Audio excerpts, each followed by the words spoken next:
Somewhere just beyond Nashville, a retired schoolteacher is writing a check to the IRS for $14,000 this year, on money she already earned, already paid taxes on, and is counting on to get through retirement.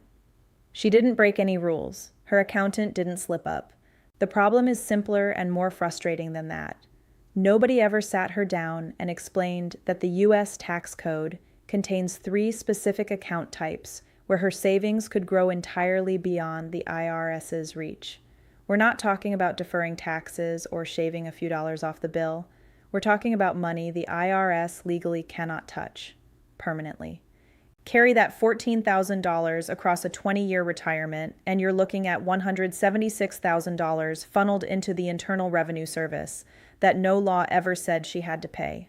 Stay with me through all 3 accounts, because the last one is the piece almost no retiree thinks about, and it's the one that fills the gap the first 2 leave open. I'm Lana Maines. My job is standing between taxpayers and the IRS, representing them directly. Before we dig in, go ahead and subscribe and hit the notification bell so you don't miss anything I put out. What I'm walking you through today are the 3 accounts the IRS cannot touch in 2026, and why the majority of seniors walking into retirement haven't touched a single one of them. I monitor this stuff professionally so you don't have to. Here's what I see over and over, and it's not fraud. It's not recklessness. It's careful, honest retirees forking over federal income tax on dollars the law never asked them to surrender, year after year, simply because the framework was never put in front of them. That's the gap this video closes. What $176,000 in unnecessary tax actually looks like. Let me put a face on this. Meet Patricia, 67 years old, retired after 35 years of teaching, and she played by every rule in the book. Her portfolio sits at $500,000, and she pulls $40,000 annually to cover her day-to-day expenses. At a 22% federal rate, that's $14,000 going to the IRS each year on that withdrawal. Not deferred, not reduced, gone. Multiply that across 20 years of retirement, and it becomes $176,000 handed to the IRS that no statute ever required her to pay. Here's the critical difference to understand. Standard deductions and tax credits chip away at what you owe. The 3 accounts I'm about to break down do something entirely different. They pull whole categories of income off the IRS's radar completely. You're not trimming a bill, you're erasing it for specific dollars, full stop. Account 1, the Roth IRA, you've heard the name, but what almost nobody gets told is how it actually works under the hood.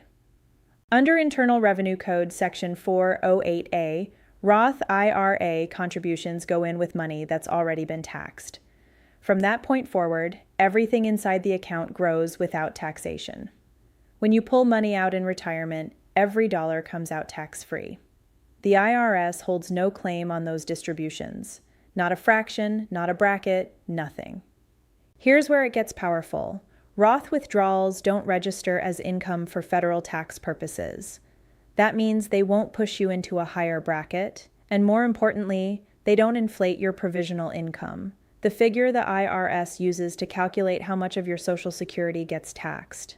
That threshold is $25,000 for single filers and $32,000 for married couples. Drawing from a Roth keeps that number down. That's a concrete, measurable advantage.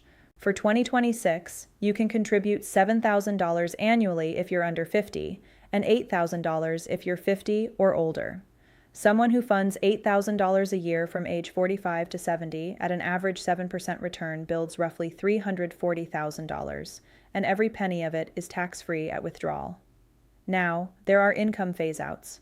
In 2026, Roth eligibility starts phasing out at $150,000 for singles and $236,000 for married couples filing jointly. If you're above those figures, you're not locked out. A backdoor Roth conversion lets you fund a traditional IRA, which has no income cap, TAR, and then roll it into a Roth. The IRS has not blocked this. It's a recognized, documented strategy under current tax law. It does need to be handled carefully, since the conversion creates a taxable event in that year. But for most retirees in this situation, the long-term elimination of tax on that money going forward makes the trade-off well worth it. Quick action. Check your balance right now. Before we move on, grab whatever account statement is closest to you. Look at the balance and ask yourself one question. How much of that will be taxed when I withdraw it? Write that number down because the next two accounts are going to change what happens to it. Account 2, the health savings account governed under Internal Revenue Code. Section 223, this is the single account in the entire U.S. tax code that carries a triple tax advantage. Nothing else does all three of these things at once. First, contributions go in pre-tax. Every dollar you deposit lowers your taxable income for that year. Second, anything the account earns grows completely tax-free.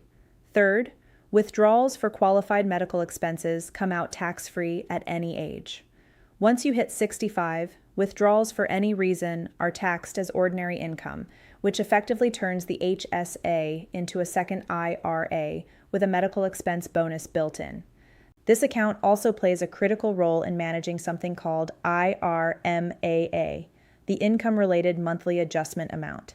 That kicks in when your reported income crosses $103,000 for an individual in 2026. Past that line, your Medicare Part B and Part D premiums climb substantially. HSA withdrawals for qualified medical costs don't factor into that income calculation. So strategic HSA use keeps your reportable income below the IRMAA threshold and holds your Medicare premiums at the base rate. Here's the mistake almost everyone makes. They treat the HSA like a debit card.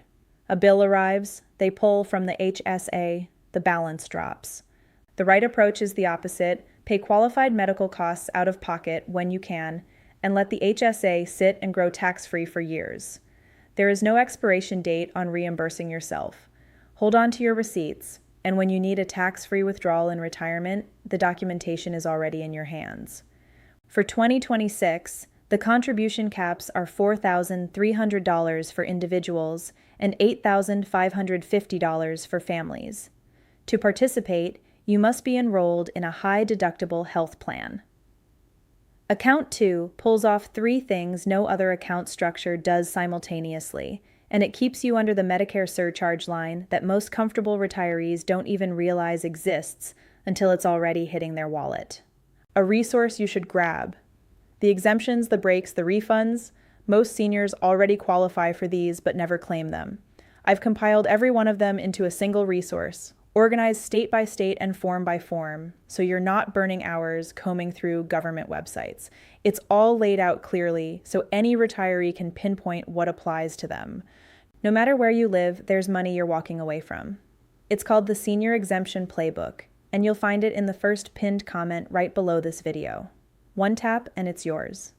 Now don't go anywhere, because the third account is the one most seniors never even consider, and it's the one that closes the gap the other two can't. Account 3, cash value life insurance. When most people hear life insurance, they immediately assume it's for corporations or the ultra-wealthy. Hold on to that thought, because that very assumption is what keeps the majority of retirees from ever using this tool. What we're talking about is a specifically overfunded permanent life insurance policy, engineered not for the death benefit as the primary function, but for tax-free accumulation and access to the cash value building inside it. Under Internal Revenue Code Section 7702, the cash value within a properly structured permanent policy grows tax-deferred. When you take loans against that cash value, those loans are not taxable income. They are not reportable to the IRS. They don't count toward your provisional income. They don't affect your Social Security taxation threshold. They don't trigger the IRMAA surcharge. And under Section 101A, the death benefit transfers to your beneficiaries completely income tax-free. This is the account with no IRS contribution ceiling, no income phase-out, and no required minimum distribution. There is no age at which the IRS forces you to start pulling money out of a life insurance cash value structure. That's a structural advantage neither the Roth nor the HSA can offer. How all three fit together for Patricia. Think back to Patricia. Account 1 wipes out the tax on whatever she's shifted into the Roth. Account 2 handles her medical costs and keeps her under the Medicare surcharge line. Account 3 covers the income above what the Roth supplies. And that income doesn't show up on her tax return at all. Across 20 years, the swing is $176,000. That's not money the IRS collected because the law demanded it. That's money the IRS collected because Patricia was never shown the structure that was sitting there the whole time. Your 5-step checklist before this tax year ends. Step 1. Check your Roth IRA eligibility against the 2026 phase-out thresholds. $150,000 single, $236,000 married filing jointly. If you're above those numbers, research the backdoor Roth conversion through IRS Publication 590-A. Step 2. Verify whether your health plan qualifies as a high-deductible plan. If it does, open an HSA, max out your contributions, invest the balance, and save every single medical receipt from the day the account is active. Step 3. Round up every account statement you have and flag which ones are pre-tax traditional accounts. Those are the accounts generating taxable income when you withdraw. Step 4.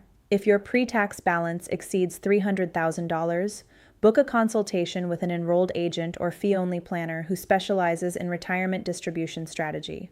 Step 5. Write down 2 income thresholds, $25,000 and $103,000, and calculate where your current withdrawal plan places you relative to each. That's your baseline. Everything from there is the distance between where you stand and where these 3 accounts can carry you.